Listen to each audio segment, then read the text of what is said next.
You're probably the reason you're stuck. It's not your friends, it's not your schedule, and it's not even your bad luck. It's the way that you talk to yourself. The things that you say and repeat in your head when no one is around to hear them. You tear yourself down before anyone even gets the chance to. You convince yourself you're not smart enough, not cool enough, not pretty enough, not handsome enough, not good enough. So you don't even try. I know because I've done the same thing for too long. But recently I made a decision. I'm done waiting for fear to disappear. I'm done shrinking myself just because I think that someone might not get it. So hi, my name is Julianna Skye. This is my YouTube channel, and this is also officially my first YouTube video. So thank you so much for tuning in. I want my channel to be a place where we talk about self-improvement and mindset and personal development in a way that is honest and personal and gets everybody involved no matter who they are. I love writing about this stuff, and I love telling stories that mean something. And I hope that what I share today and in the future will hopefully hit you when and where you need it. This video actually involves a story that I have never told anybody before. And what a better time to do that than on the internet with literally everybody. Before we get into that, actually, I have been thinking a lot about mindset, specifically the way that we speak to ourselves, not out loud, not in conversations with others, not even to other people. This is just the voice that only you can hear in your head, which sounds crazy, I know, but stick with me, okay? It's that inner dialogue before a big test, before a job interview, before, a first day at a job, or before literally anything that matters to you. In all of my thinking that I've done about this topic, I realized something kind of crazy. That voice, that inner dialogue that you speak to yourself with all the time, it runs everything.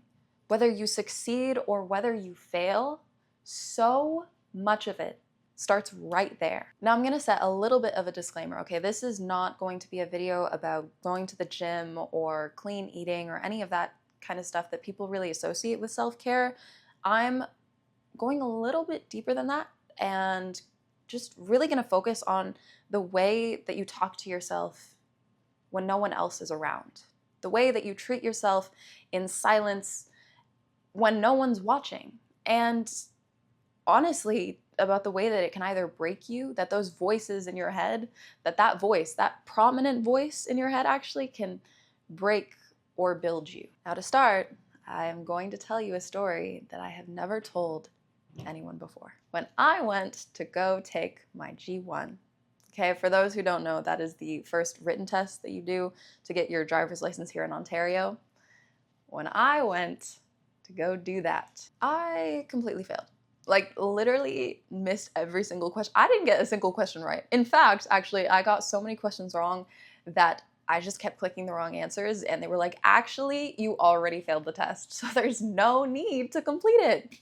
Leave. And it's not because I didn't study, because I swear that I did, okay? I studied way more than anyone should study for that test. I bought a book, okay? A book about road signs, which, like, I could have just used the internet. Why did I do that? Why did I do that? And I still failed. Anyways, okay. I think I failed because in the moments leading up to that test, I spoke to myself like, you don't know the rules of the road. You're bad at driving. You're gonna fail. Everyone's judging you. You're just not good enough. You'll never get a driver's license, and you'll never be able to drive, and you'll never go anywhere at all, ever. And that is very self-deprecating talk for a 16-year-old to have before a driver's test, okay? That should never be in your mind before a driver's test. It is so simple, so silly, and I bought a damn book, okay? I bought a damn book to study for this damn test, okay? That voice was so loud. It was so loud that I quite literally missed every single question. I missed every single question, and I walked out completely feeling like I proved that voice right. Like I proved myself right, that I just wasn't good enough, that I would never be good enough. But here's the positive plot twist, okay? I took that exact same test, obviously different questions because it's randomized, whatever. I took that exact test immediately after. Immediately after, I sat there with my thoughts thinking, How did you get every single answer wrong? You studied, you bought a damn book. Anyways, after sitting there with my thoughts, I gathered myself up and I sat down again and I retook the test. Didn't even leave the building. This time, the only thing that did change were the things that I told myself. You've got this. You studied enough. You're not dumb. You're going to get this. You're fully capable. And somehow I got every single question correct. I didn't even finish the whole damn test. I just did a bunch of questions and then they were like, oh, you got all of the answers correct. You don't need to finish the test. They cut me off early because I got all of the answers right. And I just remember thinking, what happened? What happened? I just got every single answer wrong. I just got every single answer wrong. What even happened? It's the same person, same brain, okay?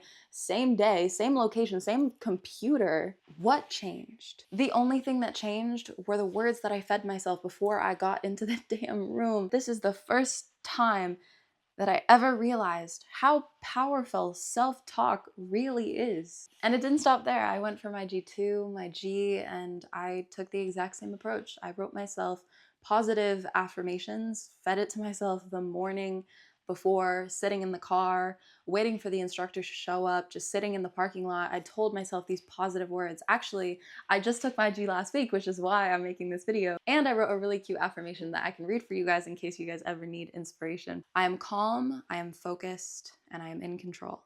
I know the rules, I trust my instincts, and I drive with confidence and care. Every move I make is safe and smooth. I am ready for this, and I will pass. And I did pass on the first try for both my G2 and my G. I am a firm believer that it wasn't magic and it wasn't luck. It was fully mindset. Growing up as an only child, I used to talk to myself a lot. Sounds kind of crazy, but a lot of the self-talk was quite negative. And I didn't even realize how much damage that was doing. I thought that that was completely normal. But the truth is, if someone else were to speak to you the way that you speak to you, would you still want to have them in your life? Would you still want to be friends with them? I think it's really easy to get stuck in this kind of spiral of even telling yourself before a test, oh, ha ha ha, I'm gonna fail. Oh, ha ha ha, I didn't study enough. Like, it's so easy to chat with your classmates or whatever that, you know, you didn't study enough, that you're gonna fail, that you're just not gonna do well on this test and think that it's completely harmless. But the truth is, it isn't. Because those thoughts create doubts, and doubts create fear, and fear creates hesitation, and that hesitation, that's what costs you. Now imagine the opposite, okay? Imagine the power in saying right before your test, I've got this, I know what I'm doing, I studied enough, what are you gonna get on this test? 100. Even just like saying that, it makes me laugh. Like, it makes me feel taller, stand taller, more confident. I just breathe so differently and I act differently, and that says so much about the way that you go into that test. And in those moments that it really counts, that change in mindset, that's everything. So if you're watching this and you've made it this far, actually comment down a little yellow heart just for funsies. And thank you so much. I just wanted to say to you this, especially if you've been hard on yourself. You are doing enough. You are learning, you are growing, you are so incredibly capable. Start paying attention to the way that you speak to yourself when no one is watching. Start treating that inner dialogue, that inner voice of yours, like it matters, because it does, more than you think. Whether you're walking into a test or starting a job interview or starting your first day on the job or even just a first day in general or even just having a bad week, remember that the words that you say to yourself are the ones that shape your life. So make it kind, make it honest, and make it powerful. Speak to yourself like someone who believes in you, because that'll make all the difference, believe me. Thank you so much for watching this video. I hope that you liked it, and I will see you in the next one. Bye! Imagine that we do the whole thing and I'm not even recording, that'd be crazy. Oh my god. So turns out my camera wasn't filming, and I lost half of the entire video. So I have to refilm all of that, because I'm not scrapping this video. I actually really like this video and I want to do that. You know what? It's okay. It's okay. It's only 12:30 in the morning. Okay? It's really not that bad. It's really not that bad. Action! Anyways, hi. So hi, my name. So hi, my name is. What is your name? What is your? You don't know your name. You can't even say your name. What is going on? Anyways, and in my shower shots, what? I am a self-proclaimed good driver. Okay, I think I am a great driver, actually. I've only ever hit a curb once, okay? I was practicing going in the drive-thru with my parents when I got my G1. So, it was a long time ago, okay? We've gotten better since then, and I haven't hit a curb since then. I think personally I'm a good driver, but that's besides the point. I feel like I didn't need to yap about that for that long, but you know what, it's fine.